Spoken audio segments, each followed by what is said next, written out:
Hello भाई लोग, स्वागत है आपका मेरे इस चैनल बोर्ड एग्जाम में। तो आज की इस वीडियो में हम लोग Bihar board class 10th math के चैप्टर 1 का अध्ययन करने वाले हैं, जिसका नाम है वास्तविक संख्या। और वास्तविक संख्या का ये है भाग 2, जिसमें हम लोग प्रश्नावली 1.2 को हल करने वाले हैं। अगर आपने भाग 1 नहीं देखा है तो भाग 1 देख लीजिए, जिसमें हमने प्रश्नावली 1.1 को हल कर लिया है और उसके बेसिक चीज़ों को भी समझ लिया है। तो प्रश्नावली 1.2 के भी बेसिक चीज़ों को हमने इससे पहले के वीडियो में समझ लिया था। अगर आपने वो भी वीडियो नहीं देखे हैं तो आप जाके देख लीजिए, उसका लिंक मैं डिस्क्रिप्शन में डाल दूंगा।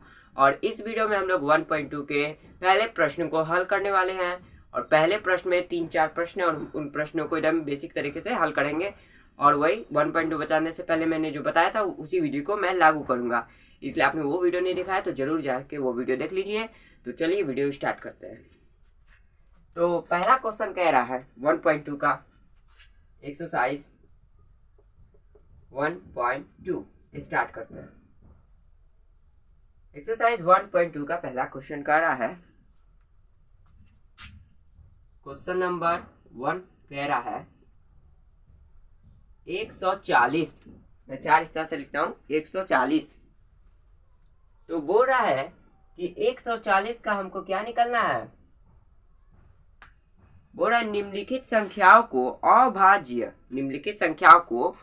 अभाज्य गुणनखंडों के गुणनफल के रूप में व्यक्त कीजिए। मतलब कि उनका सिंपल से आपको क्या निकालना है, सिंपल से आपको गुणनखंड के रूप में उसको व्यक्त करना है कि वह गुणनखंड के रूप में कैसे होगा। पहला क्वेश्चन है और पहला क्वेश्चन में यही करा है, एससीएफ में करा है। बोल रहा है कि मतलब कि निम्नलिखित संख्याओं को गुणनखंड के रूप में। और गुणनखंड क्या होता है ये मैंने आपको बता दिया है। जैसे कि 4 का गुणनखंड बोला जाए, अगर नहीं पता है तो देख लीजिए, 4 का गुणनखंड बोला जाए तो 2 × 2। और कुछ कर सकते हैं, कुछ नहीं हो सकता है। और उसी तरह 6 का बोला जाए तो किस तरह होगा, 2 × 3। तो यही हो गया गुणनखंड। तो 140 का गुणनखंड आपको बोल रहा है करने के लिए। तो बहुत ही आसान चैप्टर है ये, और बहुत ही आसान चैप्टर और बहुत ही अच्छे से बनेगा ये। तो सबसे पहले हमको बोल रहा है 140 का गुणनखंड निकालने के लिए। तो 140 का हम गुणनखंड निकालते हैं।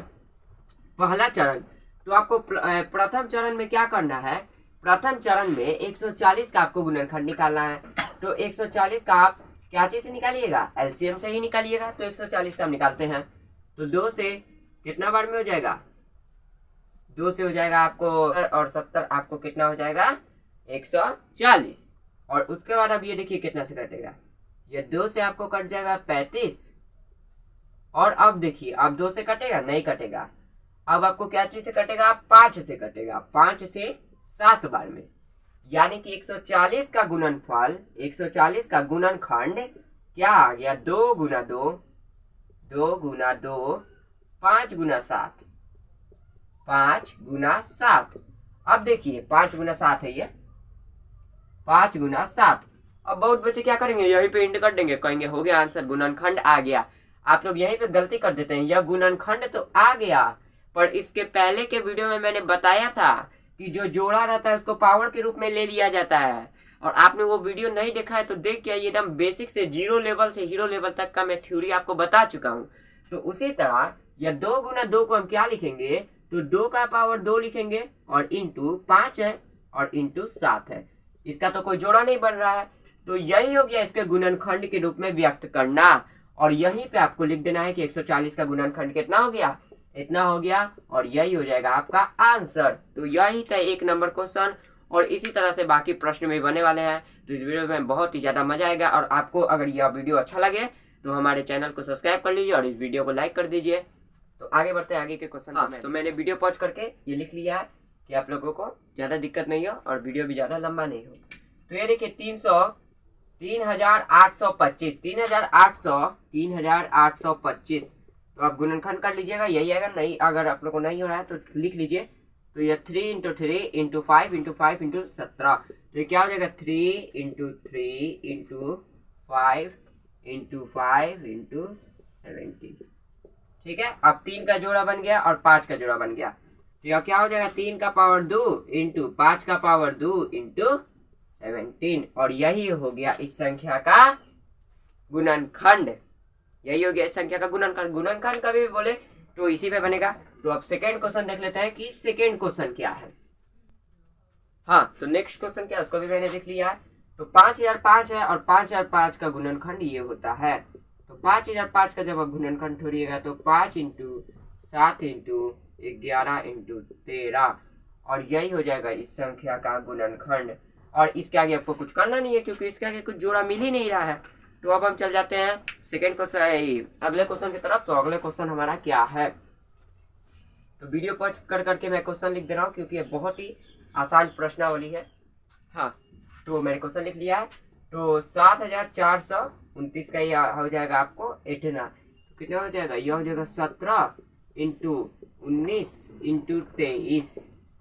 समझ में आ गया। 17 से यह 437 बार में कटा, और 19 को जब आप 23 से गुना कीजिएगा तो 437 आ जाएगा, और इसी को हम लिख लिए इतना के रूप में। इसके आगे आपको कुछ गुणनखंड करना नहीं है क्योंकि कोई जोड़ा बैठेगा नहीं, और यही हो गया इसका आंसर। तो मैं देख लेता हूँ और भी क्वेश्चन है क्या। हाँ, तो यही हो गया। एक नंबर हमने पूरा हल कर लिया। एक नंबर का यही हल क्वेश्चन का आंसर हो गया सबका। तो यह प्रश्नावली का 1 नंबर का हमने आंसर को सॉल्व कर लिया है। अब कितने बचे हैं, तो 2 3 4 5 6 और 6, अब 6 प्रश्न बचे हुए हैं। तो एक प्रश्न में 4 प्रश्न थे, और आगे के 2 प्रश्न में कम से कम कितने हैं, आगे के 2 प्रश्न में 3 है और 3 प्रश्न में 3 है। तो आगे के वीडियो में हम 2 और 3 को कवर करते हुए चलेंगे। और यह वीडियो आपको कैसा लगा, अगर अच्छा लगा हो तो हमारे वीडियो को लाइक कर लीजिए और इस चैनल को सब्सक्राइब कर लीजिए। और जो भी नए बच्चे हैं जुड़ जाइए बोर्ड एग्जाम के साथ। जय हिंद, जय भारत।